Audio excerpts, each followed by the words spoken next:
بس کامیاب وہ انسان ہے کہ جو مقصد کو سمجھ جائے کہ مقصد کیا ہے. اتنی بڑی کائنات کو بنایا،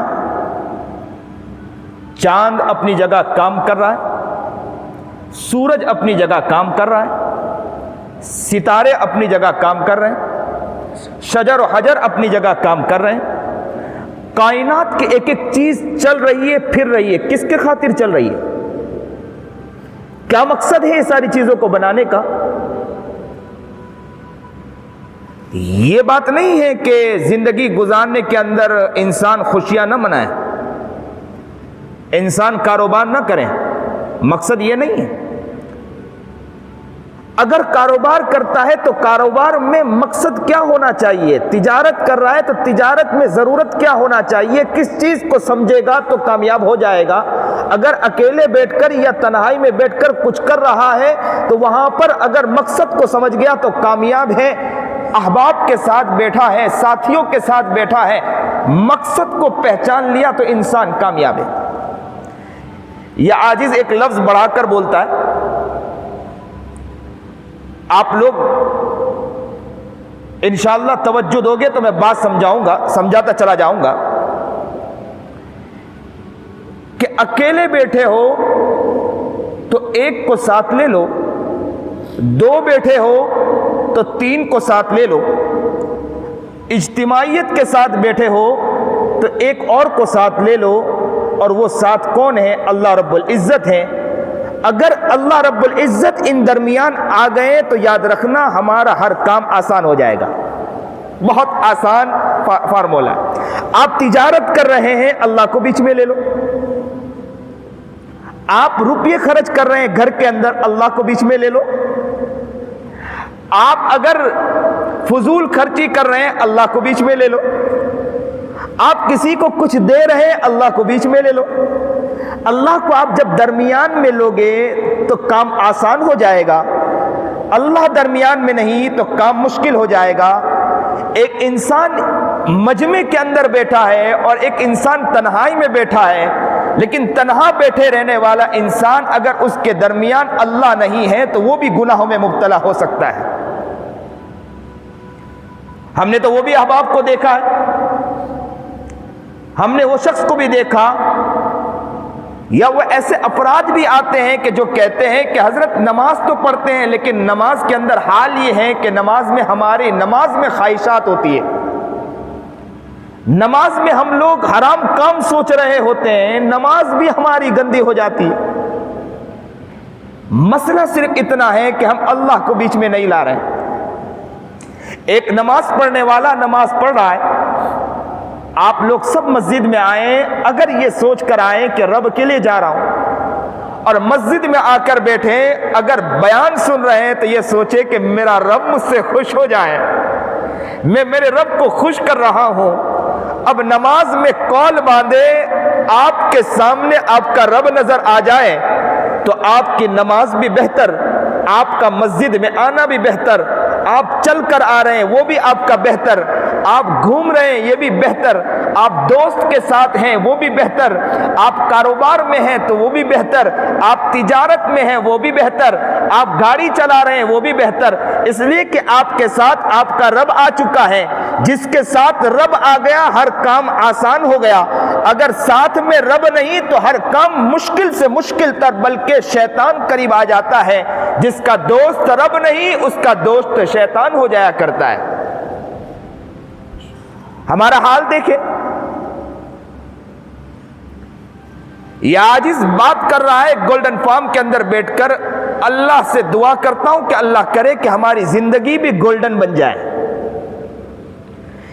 اگر زندگی گولڈن ہو گئی تو ہم کامیاب ہیں، ورنہ زندگی گولڈن نہیں ہے تو بڑے سے بڑا گھر بھی بنا لیں، بڑے سے بڑا مکان بھی بنا لیں تو چھوٹی سی قبر ہے اس کے اندر جا کر سونا ہے، وہاں حقیقت کھل جائے گی. من رب کا پوچھا جائے گا، حقیقت کھل جائے گی. وہاں ما دینوں کا پوچھا جائے گا، حقیقت کھل جائے گی. ہر چیز وہاں کھل جائے گی، ہر حقیقت وہاں کھل جائے گی. کامیاب انسان وہ ہے کہ انسان یہ سمجھ لیں کہ میں زندگی جو گزار رہا ہوں زندگی کے درمیان میں رب کو لے کر آؤں. اگر زندگی میں رب آ گیا تو کامیاب. جمعہ کا دن ہے، سن لے توجہ کے ساتھ. اور وقتوں میں تو سننے کے لیے جاتے نہیں ہم لوگ بیانات. اب تو حال بھی ختم ہو گیا نا، مزاج بھی ختم ہوتا چلا گیا. پہلے کا دور وہ ہوا کرتا تھا کہ لوگ اللہ والوں کی مجلس میں دوڑ کر پہنچا کرتے تھے. اب کا حال تو یہ ہے کہ جمعہ میں کوئی عالم آئے گا، بیان کرے گا، سن لیں گے، وہ بھی دھیان ہوگا تو سنیں گے، نیند آئے گی تو نیند میں سن لیں گے. اس لیے کہ اب جمعہ کے دن ایک نظام بنا دیا گیا ہے کہ جمعہ کا بیان مجبوری ہے، اب سننا ہے. اس لیے نیت یہ کریں کہ انشاءاللہ ہم زندگی کو تبدیل کریں گے. انشاءاللہ یہ بیان صرف بیان نہ ہو، انشاءاللہ ہم اپنی زندگی کو گولڈن بنائیں گے. انشاءاللہ زندگی کو پیارا بنائیں گے، انشاءاللہ قیمتی بنائیں گے انشاءاللہ. تو یاد رکھیں کہ زندگی میں ایک کے ساتھ دو ہو جائیں، دو کے ساتھ تین ہو جائیں، مجمع ہے تو ایک کو اور شریک کر لیں. وہ کون ہے؟ اللہ رب العزت ہیں. اللہ کو اگر بیچ میں شریک کر لیا تو انسان کامیاب ہے. ایک اللہ والے کے بارے میں آتا ہے نا، سنیے اور دل کے کانوں سنیے. یہ عاجز بات کر رہا ہے اور دل سے دعا کر رہا ہے کہ اللہ آپ کے دل کے اندر حقیقت اس کی کھول دیں. یہ عاجز بول رہا ہے، اللہ سے دعا بھی کرتا جا رہا ہے کہ اللہ تعالیٰ آپ کے دل کے اندر ایک چمک پیدا کر دے، ایک رمق پیدا کر دے، دل کی کایا کو آج پلٹ دے اور آج کی کیفیت وہ کیفیت ہو جائے کہ نماز پڑھیں تو نماز میں ایسا لگے کہ رب سامنے کھڑا ہے اور رب سے ہم ملاقات کر رہے ہیں. اس طرح کی نماز ہو جائے. اگر اس طرح کی نماز ہو گئی تو کامیاب، نماز نہیں ہوئی تو ناکام. اس لیے ایک اللہ والے کے بارے میں آتا ہے نا کہ وہ تھے ڈاکو تھے، زندگی ڈاکہ زنی میں گزاری، پوری زندگی ڈاکہ زنی میں گزاری. ایک مرتبہ درخت کے نیچے ڈاکو تھے، سامان لے کر بیٹھے تھے، حساب و کتاب کر رہے تھے. کتابوں میں لکھا یا تو آنکھ لگ گئی یا اچانک اوپر سے پرندے نے آواز کی اور کیا پڑھا تھا؟ الم یعنی للذین آمنوا ان تخشع قلوبہم لذکر اللہ. قرآن عظیم الشان، رب کا کلام، کتنا پیارا کلام. دنیا کے تماشے کی طرف دوڑ رہی لیکن رب کے کلام کو نہیں دیکھ رہی. انسان محبت سے کلام اللہ کو دیکھے تو کلام اللہ اس کے دل میں اترتا چلا جائے گا. کلام اللہ کو محبت سے دیکھے تو پیار ہو جائے گا کلام اللہ سے. انسان نے محبت کی ہے تو دنیا سے محبت کی ہے تو کلام اللہ سے نہیں کی، اس لیے کلام اللہ اس کے دل میں نہیں اتر رہا. کلام کو اس محبت سے سنیں، کلام کو اس محبت سے دیکھیں کہ رب فرما رہا الم یعنی للذین آمنوا ان تخشع قلوبہم لذکر اللہ. پرندے کی آواز سنی، کہتے وہ اللہ والے نے جیسے یہ سنا الم یعنی للذین آمنوا ان تخشع قلوبہم لذکر اللہ. کیا ابھی تک وہ وقت نہیں آیا کہ اللہ کو دیکھ کر بھی تیرا دل کپ کپایا ہو؟ ابھی تک تیرا دل کپ کپایا نہیں. تیرا رب تیرے قریب ہے، تو چل رہا تیرا رب تیرے قریب ہے، دکان میں جا رہا تیرا رب تیرے قریب ہے، کسی کو دھوکہ دے رہا تیرا رب تیرے قریب ہے، گھر کے اندر عزت کی دھجیاں اڑا رہا تیرا رب تیرے قریب ہے. کیا تو رب سے ڈرتا نہیں ہے؟ تو اپنے باپ کو دیکھ کر باپ سے ڈر جاتا ہے، شیخ کو دیکھ کر شیخ سے ڈر جاتا ہے، سیٹھ کو دیکھ کر سیٹھ سے ڈر جایا کرتا ہے. تیرا رب جس نے اس کائنات کو بنایا، زمین کو بنایا، عرش کو بنایا، شجر و حجر کو بنایا، کائنات کو بنانے والی ذات ہے تو رب کی ذات ہے. اسی رب یہ فرما رہا ہے کہ میں اللہ باپ کو دیکھ کر تو ڈر رہا ہے، ماں کو دیکھ کر تو ڈر رہا ہے، گناہ نہیں کر رہا، لیکن تیرا رب تجھے کہہ رہا ہے کہ میں تیرا قریب ہوں. الم یعنی للذین آمنوا ان تخشع قلوبہم لذکر اللہ. کیا قرآن کریم کے الفاظ کو پڑھتے ہیں تو ایسا لگتا ہے کہ اس کو چوم لیں. قرآن کریم کی آیت کو پڑھتے ہیں تو ایسا لگتا ہے کہ اس کے سامنے سجدہ ریز ہو جائے. کیا قرآن فرما رہا ہے کہ ابھی تک وہ وقت نہیں آیا؟ کیا آپ کے پاس وہ وقت نہیں آیا؟ قرآن کہہ رہا ہے. جیسے ہی وہ ڈاکو نے سنا کہ الم یعنی للذین آمنوا ان تخشع قلوبہم لذکر اللہ، جو چیز ڈاکہ زنی کر کے لائے تھے، حساب و کتاب کر رہے تھے، لیکن وقت نہیں آیا کہ اللہ کے یاد سے تیرا دل کپ کپا جائے.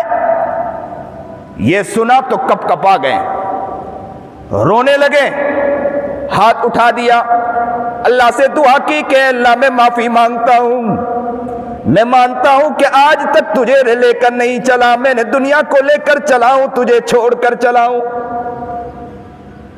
رب سے معافی مانگی، اللہ نے ولایت کے مقام پر پہنچا دیا۔ کیسی معافی مانگی؟ ایسی معافی مانگی کہ صرف اپنے آپ سے نہیں، جن کا حق تھا ان کا حق ادا کرنے کی کوشش کی۔ انہوں نے تلاش کیا کہ میں نے کن کا حق مارا ہے، جن کا حق مارا تھا ان کے پاس پہنچے، ان سے جا کر معافی مانگی اور کہا کہ میں معافی چاہتا ہوں، اور میں نے جو سامان اگر آپ کہیں تو میں کما کر آپ کو لا کر دے دیتا ہوں، آپ کا حق ہے میں آپ کا حق ادا کر دیتا ہوں۔ سب کو جا کر اس کا حق ادا کیا۔ ایک یہود تھا، یہودی کے پاس پہنچے اور پہنچنے کے بعد کہا کہ میں آپ سے معافی مانگنے آیا ہوں کہ آپ کا سامان باقی، آپ کی چیزیں باقی۔ تو کہا کہ میرا ایک کام کر دیجئے۔ کہا کیا کام ہے؟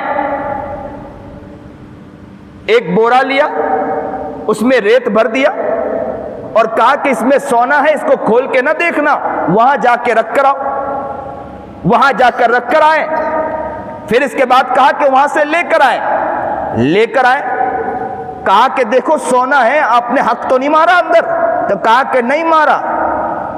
اب یہ یہودی سوچ رہا تھا کہ اندر تو میں نے ریتی بھری ہے، اندر سے سونا کہاں نکلنے والا ہے؟ تو اس نے جیسے ہی کھولا اندر سے سونا نکل آیا۔ تو کہا کہ یہ کہاں سے آیا؟ بولے کہ آپ نے سونا رکھا تھا، سونا ہی نکلے گا نا۔ تو کہا میں نے سونا نہیں رکھا تھا، میں نے ریت رکھی تھی۔ تو اس یہود نے کتابیں پڑھی تھی، اس نے کہا کہ میں نے یہ بات پڑھی ہے اپنی کتاب کے اندر کہ ایک زمانے میں وہ شخص آنے والا، ایک نبی، ایسے نبی آئیں گے کہ جو نبی ہوں گے ان نبی کے ماننے والے بھی ایسے ہوں گے کہ اگر وہ سچی توبہ کر لیں گے ان کے توبہ کا حال یہ ہوگا کہ اللہ تعالیٰ انہیں ولایت کے مقام تک پہنچا دے گا۔ اللہ اکبر کبیرہ۔ قرآن فرما رہا الم یعنی للذین آمنوا ان تخشع قلوبہم لذکر اللہ۔ اے گولڈن فارم والو، ابھی تک تمہاری زندگی گولڈن نہیں ہوئی۔ قرآن کہہ رہا ہے کہ ابھی تک خوف نہیں تمہارے دل میں پیدا ہوا اللہ کی یاد سے۔ ایک ہے تو دو کو ساتھ لے لیں، دو ہیں تو تین کو ساتھ لے لیں، اور اگر جماعت ہے تو اس میں ایک اور ساتھ لے لے۔ وہ کون ہے؟ اللہ رب العزت۔ اگر زندگی میں ہر جگہ اللہ رب العزت ساتھ ہوگا تو آپ کو زندگی میں کبھی پریشانی نہیں آنے والی۔ آپ کسی کو دے رہے ہیں، رقم دے رہے ہیں، لیکن رقم کے اندر آپ کے دل میں خیال آیا کہ رب دیکھ رہا ہے تو آپ فضول خرچی نہیں کرو گے۔ اسی لیے کسی کہنے والے نے یہاں تک کہا کہ مال کمانے سے کسی نے نہ نہیں کہا، مال کو دل میں اتارنے سے نہ کہا ہے۔ مال کمانے سے کسی نے نہ نہیں کہا ہے، مال کو دل میں اتارنے سے نہ کہا ہے۔ مال جب دل میں اتر جاتا ہے تو انسان کے اندر غفلت پیدا ہو جاتی ہے۔ مال دل میں اتر جاتا ہے تو وہ سرکشی پر اتر جاتا ہے۔ مال جب دل میں اتر جاتا ہے لوگوں کی عزت کی دھجیاں اڑتی ہے۔ مال جب دل میں اتر جاتا ہے تو اندر بڑکپن آ جاتا ہے۔ مال جب دل کے اندر اتر جاتا ہے تو کسی کو اہمیت نہیں دیتا ہے۔ مال جب دل میں اترتا ہے تو وہ انسان اپنے آپ کو بڑا سمجھنے لگتا ہے۔ مال جب دل میں اترتا ہے تو مکاری اس کے اندر آ جاتی ہے۔ مال جب دل میں اترتا ہے تو وہ کسی کا احترام نہیں کرتا۔ مال جب دل میں اترتا ہے وہ اللہ والوں کی مجلس میں شریک نہیں ہوتا۔ مال جب دل میں اترتا ہے تو وہ مسائل کے حلقوں میں شریک نہیں ہو پاتا۔ مال جب دل میں اترتا ہے تو وہ انسان دوری سے دوری بناتا چلا جاتا ہے۔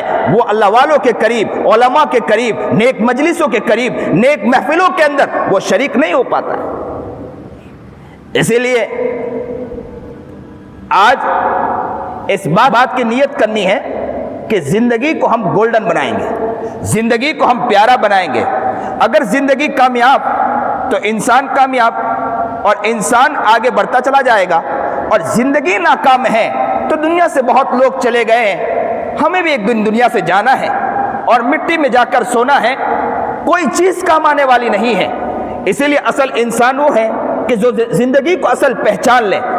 تجارت کریں، زندگی کو پہچان لیں، کاروبار کریں، زندگی کو پہچان لیں، گھر کو لے کر چلیں، زندگی کو پہچان لیں۔ اگر زندگی کو پہچانا تو وہ غیبت نہیں کرے گا، وہ چگلی نہیں کرے گا، وہ حسد نہیں کرے گا، وہ بغض نہیں کرے گا، وہ ریاکاری نہیں کرے گا، وہ حسد نہیں کرے گا، کسی کی عزت کی دھجیاں نہیں اڑائے گا، وہ بھائی بہنوں کے ساتھ محبت کے ساتھ رہے گا، لڑائی نہیں کرے گا، جھگڑے نہیں کرے گا۔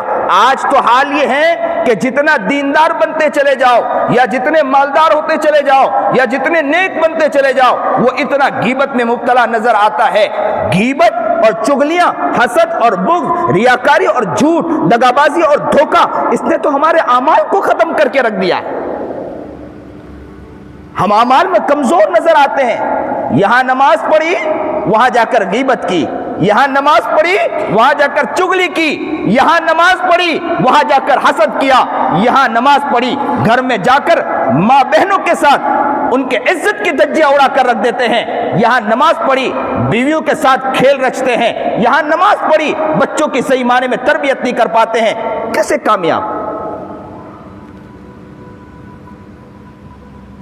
ماں باپ ہو کہ ان کی زندگی کو دیکھ کر بچے بھی جنت کے اندر نظر آئے، بچوں کی زندگی بھی جنتی بھی زندگی بن جائے۔ بچہ باہر نکل کر یہ کہے کہ میں نے اپنے باپ کو دیکھا کہ ان کی زندگی اتنی پیاری کہ وہ سچ بولتے ہیں، میں کیسے سچ جھوٹ بولوں؟ اس لیے ہم نے ایسے لوگوں کو بھی دیکھا کہ جس کی زبان پیاری ہوتی ہے تو ان کے بیٹے بھی بہت پیارے زبان سے بولتے ہیں۔ ہم نے گھروں کے اندر دیکھا کہ جن کا باپ کثرت سے قرآن پڑھتا ہے تو بیٹا بھی قرآن کھول کر بیٹھ جاتا ہے۔ تو اب ذرا سوچیں کہ جب آپ قرآن کھول کر بیٹھیں تو بیٹا بھی قرآن کھول کر بیٹھے گا، آپ جب غیبت کرو گے تو بچہ بھی غیبت کرے گا، آپ جھوٹ بولو گے تو بچہ بھی جھوٹ بولے گا، آپ مکاری کرو گے تو بچہ بھی مکاری کرے گا، آپ اڑوس پڑوس والوں کو حیران و پریشان کرو گے تو بچہ بھی یہی کرنے والا ہے، آپ زندگی کو ملیا میٹ کر رہے ہو تو بچہ بھی وہی کرنے والا ہے، آپ کاروبار میں جھوٹ بول کر مال بیچتے ہو تو یاد رکھنا بچہ بھی ویسے ہی بننے والا ہے۔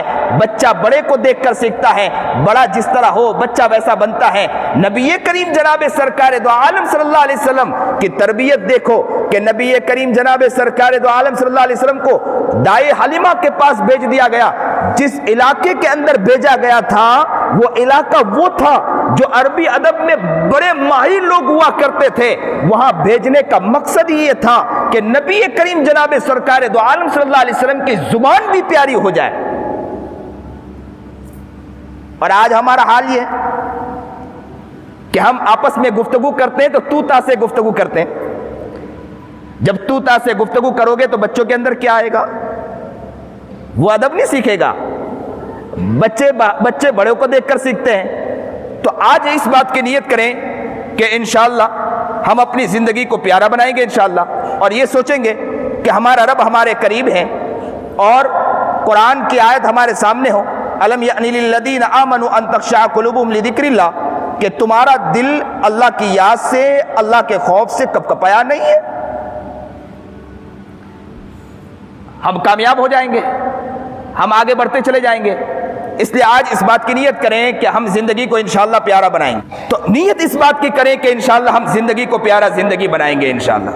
زندگی پیاری بن جائے تو انسان بہت کامیاب ہوتا ہے، زندگی پیاری نہیں تو انسان کامیاب نہیں ہوتا ہے۔ کیسے کیسے اللہ والے گزرے ہیں۔ ایک اللہ والے کے بارے میں آتا ہے، کہتے ہیں کہ ایک عالم دین، ایک نیک انسان کعبۃ اللہ کے اندر بیٹھے تھے۔ اچانک کے دیکھا کہ رات کا پہر ہے اور تاریک وقت کے اندر اچانک کے کعبۃ اللہ میں ایک شخص داخل ہوا، مطاف میں داخل ہوا اور کعبۃ اللہ کے غلاف کو پکڑا، اور غلاف کو پکڑ کے زارو قطار رو رہا تھا۔ اس کے چہرے پر ایک چادر تھی، سر ڈھکا ہوا تھا، چہرہ ڈھکا ہوا تھا، پتہ نہیں تھا کون ہے، لیکن وہ کعبۃ اللہ کے غلاف کو پکڑ کے زارو قطار رو رہا تھا اور کیا کہہ رہا تھا کہ اللہ میں بہت گنہگار ہوں، اے اللہ سمندر میں پانی کے قطرات کم ہو سکتے ہیں، میرے گناہ اس سے بھی زیادہ ہے۔ اے اللہ دنیا میں جتنے درخت ہیں اس کے پتے کم ہو سکتے ہیں، میرے گناہ اس سے بھی زیادہ ہے۔ اے اللہ دنیا میں جتنے انسان پیدا ہوئے اور انسان پیدا ہونے والے ہیں وہ تو کم ہو سکتے ہیں، میرے گناہ اس سے بھی زیادہ ہیں۔ اور یہ کہتے جا رہا تھا، روتے جا رہا تھا اور معافی مانگتے جا رہا تھا اور کہہ رہا تھا کہ اے اللہ میں بہت بڑا پاپی و مجرم ہوں، اور اتنا رو رہا ہچکیاں مار کے رو رہا تھا کہ کعبۃ اللہ میں جتنے مطاف کے اندر جتنے لوگ تھے انہوں نے بھی دیکھ کر تعجب کرنے لگے کہ یہ کون شخص ہے جو اللہ کے سامنے زارو قطار رو رہا ہے۔ ایک عالم دین وہاں کھڑے تھے، نیک بندے وہاں کھڑے تھے، وہ سوچنے لگے کہ یہ بندہ کیوں رو رہا ہے، اس سے ایسا کیا گناہ ہو گیا کہ جس کی وجہ سے اتنا زارو قطار رو رہا ہے، ایسا کیا گناہ ہو چکا؟ لیکن بس وہ روتے جا رہا تھا، کہتے جا رہا تھا کہ اللہ سمندر کے قطرات کم ہو سکتے ہیں، اللہ اس سے زیادہ گناہ میرے ہیں، درخت کے پتے کم ہو سکتے ہیں، گناہ اس سے زیادہ میرے ہیں، زمین کے ذرات کم ہو سکتے ہیں، گناہ اس سے زیادہ میرے ہیں، انسان جتنے پیدا ہوئے ہیں اور پیدا ہونے والے وہ کم ہو سکتے ہیں، اس سے زیادہ گناہ میرے ہیں۔ یہ کہتے جا رہا تھا، گلا پکڑ کے روتے جا رہا تھا، مانگتے جا رہا تھا، اللہ سے کہتے جا رہا تھا کہ اللہ تو ہی معاف کرنے والا، تو معاف کر دیجئے، اے اللہ تو نے معاف نہ کیا تو مجھے معاف کرنے والا کون ہے؟ سبحان اللہ۔ وہ عالم دین قریب آئے، وہ اللہ والے نیک بندے قریب آئے اور آ کر پوچھا کہ کون ہے تو کہ جو اللہ سے اس طرح معافی مانگ رہا ہے؟ بس وہ بندہ کچھ نہیں کہہ رہا تھا، کعبۃ اللہ کے غلاف کو پکڑ کے اللہ سے اسی طرح روتے جا رہا تھا اور کہتے جا رہا تھا اللہ میں بہت بڑا گنہگار پاپی مجرم ہوں، مجھے معاف کر دیں۔ انہوں نے پھر پوچھا بتاؤ تو صحیح کہ تو کون ہے؟ لیکن وہ بندہ کچھ نہیں کہہ رہا تھا، روتے جا رہا تھا، معافی مانگتے جا رہا تھا۔ انہوں نے پھر کہا کہ اگر تو مجھے بتا دے گا کہ میں یہ ہوں تو میں میرے رب سے کہوں گا کہ اللہ میرے اعمال اس کے کھاتے میں لکھ دیں اور اس کے جو گناہ ہیں اس کو معاف کر دیں، بس تو اپنا چہرہ دکھا۔ وہ بندہ پھر بھی روتے جا رہا تھا، مانگتے جا رہا تھا اور گڑ گڑاتے جا رہا تھا۔ سوچنے لگے کہ یہ عجیب بندہ، اس سے ایسا کیا گناہ ہو گیا کہ جس گناہ کے بنا پر اتنا زارو قطار رو رہا۔ کہتے ہیں کہ وہ روتے روتے اچانک ان عالم دین نے، اس نیک بندے نے ان کی چادر کو پکڑ کر یوں کھینچا کہ دیکھو تو صحیح کہ ہے کون۔ جیسے ہی چادر پکڑ کے کھینچا، اللہ اکبر کبیرہ، گولڈن فارم والو کیا بتاؤں تمہیں، چادر پکڑ کے کھینچنا تھا۔ وہ عالم دین واللہ والے کہتے ہیں کہ میرے پیروں کے نیچے زمین نکل گئی۔ حال یہ تھا کہ یہ کوئی اور نہیں تھا، یہ امام زین العابدین رحمت اللہ علیہ تھے، جو اللہ سے گڑ گڑا کر کہہ رہے تھے کہ اللہ میرے گناہ بہت زیادہ ہے، زمین کے ذرات کم ہو سکتے ہیں، گناہ میرے اس سے زیادہ ہے، درخت کے پتے کم ہو سکتے ہیں، گناہ میرے اس سے زیادہ ہے۔ امام زین العابدین کا حال یہ ہے کہ کعبۃ اللہ کے غلاف کو پکڑ کے زارو قطار رو رہے ہیں، اور آج ہمارا حال ہے کہ کسی کے عزت کی دھجیاں اڑا کر بیٹھے ہیں، آج ہمارا حال ہے کہ غیبت و چغلی کر کے بیٹھے ہیں، آج ہمارا حال ہے کہ ہماری زندگی کے اندر کسی کو ستانا ہے، کسی کو پریشان کرنا ہے، کسی کو تکلیف دینا ہے۔ آج ہمارا حال یہ ہے کہ رقم دے تو دکھاوا ہماری زندگی میں ہے۔ آج ہمارا حال ہے کہ زندگی ہماری ملیا میٹ ہے، اس کے باوجود اس طرح کی معافی نظر نہیں آتی، اس طرح کا رونا نظر نہیں آتا، اس طرح کا تڑپنا نظر نہیں آتا، اس طرح کا گڑگڑانا نظر نہیں آتا، اس طرح کا مانگنے والا بندہ نظر نہیں آتا۔ ہم تو وہ ہو کہ ہمارا مزاج وہ ہو، ہماری زندگی میں گناہ بہت ہے، ہماری زندگی غفلت میں بہت گزر رہی ہے، ہماری زندگی بیکار زندگی گزر رہی ہے۔ ایسے وقت میں ہمیں تو بہت کچھ اللہ سے مانگنا چاہیے تھا، ہمیں تو بہت رونا چاہیے تھا، بہت گڑگڑانا چاہیے تھا، اللہ سے کہنا چاہیے کہ اللہ زندگی میں گناہ بہت ہیں، پتے کم ہو سکتے ہیں، گناہ اس سے زیادہ ہیں، ذرات کم ہو سکتے ہیں، گناہ اس سے زیادہ ہیں، اللہ سمندر کے قطرات کم ہو سکتے ہیں، گناہ اس سے زیادہ ہے۔ معاف کرنے والی ذات تیری ہے، تو نے معاف نہ کیا تو کون معاف کرنے والا؟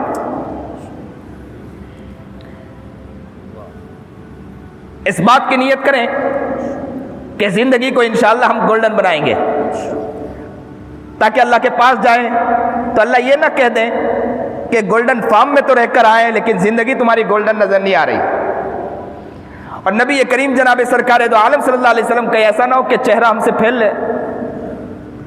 اور نبی کریم جناب سرکار دو عالم صلی اللہ علیہ وسلم یہ عاجز ایک بات اکثر کہا کرتا ہے کہ اگر اللہ تعالیٰ نے ہمارے لیے فیصلہ کر دیا کہ خذوہ فغلوہ ثم الجحیم صلوہ ثم فی سلسلۃ ذرعها 70 ذراعا فاسلکوہ، انہیں پکڑو، انہیں زنجیروں میں جکڑو، اٹھا کر جہنم میں پھینک دو۔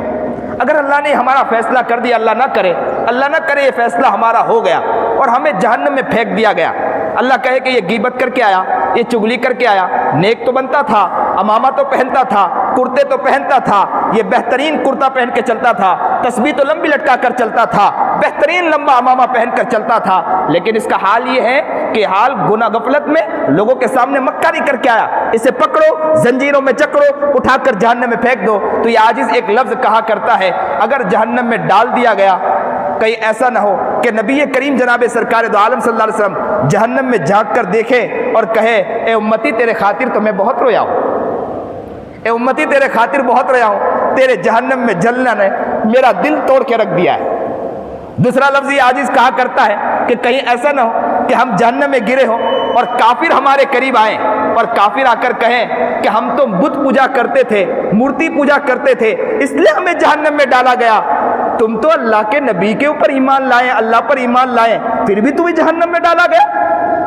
اللہ ہماری حفاظت فرمائے، اللہم احفظنا من، اللہم احفظنا من، اے اللہ جہنم سے ہماری حفاظت فرما، جنت میں ہمیں اعلیٰ اور اعلیٰ سے اعلیٰ مقام پر مقام، ہمارے گھر، ہمارے افراد، ہمارے خاندان، سب کو بہترین مقام، نبی علیہ الصلوۃ والسلام کا ہاتھ ہو، ہمارا ہاتھ، اور نبی علیہ الصلوۃ والسلام اپنے ہاتھ سے ہمیں پکڑ کے جنت کی طرف لے جا رہے ہو، اللہ ہمیں ایسا سبیل بنا دے، ہماری زندگی ایسی بنا دے۔